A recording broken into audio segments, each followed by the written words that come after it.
Ai, garoto! Ai, teu Mané! Ai, teu Antônio! Ai, carranheco! Mazoco! Ai, em português, quer dizer olá! Hoje na lição número 7 de Mirandês Forcuitos, vamos a montar num tema muito importante, as saudações. Sabeis bem que o mirandês é muito campechano, sei, e depois quando se encontram, levantam sempre a mano, falam sempre. Vamos a fazer uma coisa, faço conta que eu vou embora, e depois chego pela manhã, e depois já ia saber como eu vos cumprimento, tá bem? Tá bem? Já vengo.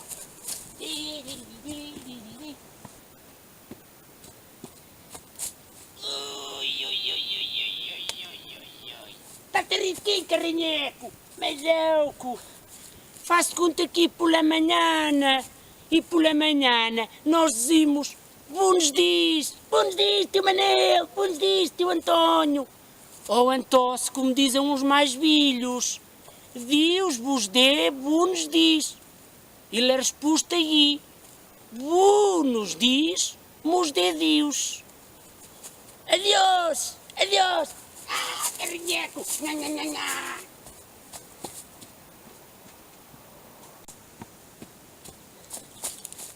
Agora, que na parte tarde, dizemos boas tardes. Ou Antócio, Deus vos dê boas tardes. Está bem? Até logo, até logo. Até logo.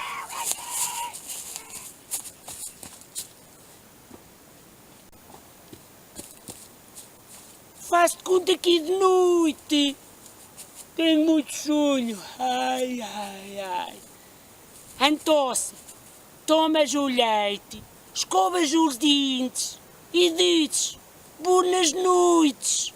Ou Antócio, Deus vos dê boas noites. Sim, e depois vais para a cama. Até amanhã. Até amanhã.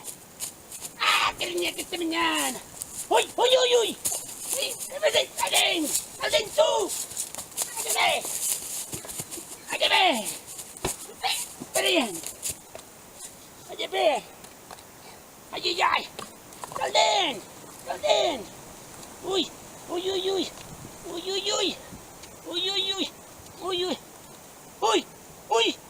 Este é muito alto. Ui, ui, este é muito alto. Mãe.